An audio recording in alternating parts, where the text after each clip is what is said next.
Bom, vamos começar com uma pergunta bem direta. Será que a gente tem mesmo controle sobre o que a nossa mente está fazendo agora, neste exato momento?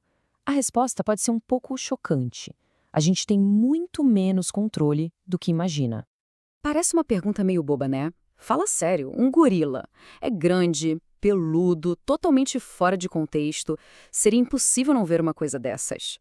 Ou será que não? Pois é, parece mentira, mas é verdade. Metade das pessoas simplesmente não vê o gorila. Isso prova uma coisa muito importante. A nossa percepção não é uma câmera de vídeo gravando tudo. Na verdade, ela foca, ela filtra e, o mais doido, ela ignora coisas que estão bem na nossa frente. Isso já levanta uma questão bem maior. O que mais a gente não está enxergando sobre nós mesmos? Para a gente tentar entender um pouco esse mundo interior, vamos dar uma olhada nos primeiros exploradores da psique.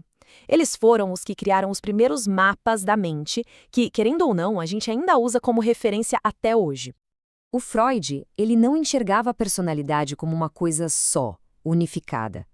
Para ele, era mais como um campo de batalha, sabe? Com 3 jogadores principais.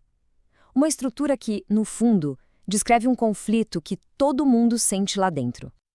Então, funciona assim. De um lado, a gente tem o id, que é a nossa parte mais primitiva gritando eu quero isso e quero agora. Do outro lado tem o superego, que é tipo um juiz super severo, falando de jeito nenhum, isso é errado. E aí, no meio disso tudo, fica o coitado do ego tentando negociar a paz e achar uma saída que não termine em desastre. É uma briga que não para nunca. E essa citação do próprio Freud mostra perfeitamente essa tensão. O ego está sempre ali, sob pressão, tentando equilibrar os nossos desejos mais básicos com as nossas regras morais e, claro, com as demandas da realidade. Definitivamente não é uma tarefa fácil. Mas olha que interessante. Os próprios alunos do Freud começaram a discordar dele. Eles achavam que esse foco todo na sexualidade era um pouco limitado demais.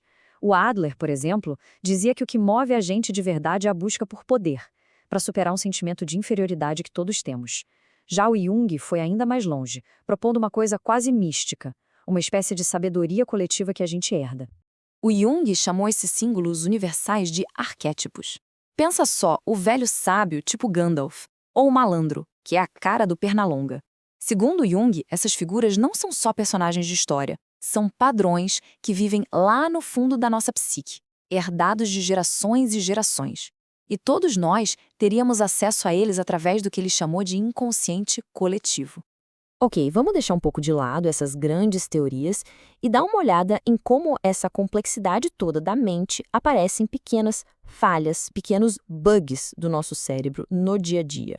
É um sentimento bem comum, né? A gente lê e pensa, nossa, parece que essa pessoa me conhece de verdade. Mas, na realidade, isso é um truque bem famoso da psicologia. Esse é o famoso efeito Barnum. E ele funciona porque as frases são tão genéricas que servem para quase todo mundo, mas a gente se sente especial quando lê. É por isso que é uma ferramenta tão poderosa para astrólogos e videntes, por exemplo. Dá uma olhada nessas frases do experimento original. Parecem bem pessoais, certo? Você tende a ser crítico consigo mesmo, às vezes extrovertido, outras introvertido. Mas a verdade é que elas foram criadas para se encaixar em praticamente qualquer pessoa. O cérebro humano está sempre buscando validação, e ele vai encontrar mesmo onde não tem. E aqui tem outro bug fascinante, a dissonância cognitiva. Sabe aquela sensação esquisita, desconfortável, quando a gente faz uma coisa que vai contra o que a gente acredita? Ninguém gosta de se sentir hipócrita, e a nossa mente faz coisas inacreditáveis para resolver esse conflito interno. Para entender isso, vamos para um experimento clássico. Imagina a cena. Primeiro, os participantes tinham que fazer uma tarefa absurdamente chata. Depois, eles recebiam um dinheiro para mentir, para dizer para a próxima pessoa que a tarefa era, na verdade, super divertida. E agora vem a parte genial. Alguns deles receberam só $1 para contar essa mentira, enquanto outros receberam $20, o que na época era um bom dinheiro.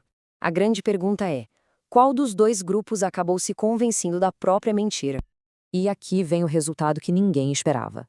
As pessoas que ganharam só $1 foram as que mais tarde disseram que tinham gostado da tarefa. Mas por quê? Simples. $20 era uma boa justificativa para mentir. Ah, menti, mas ganhei bem para isso. Agora $1 não era.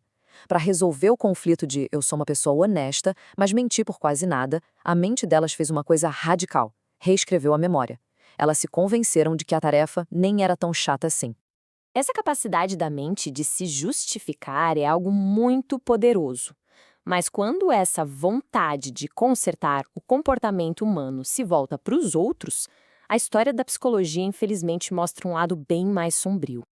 A terapia de aversão é um exemplo disso. A ideia era curar comportamentos vistos como indesejados, como o alcoolismo ou, de forma muito controversa, a homossexualidade, criando uma associação com algo muito desagradável.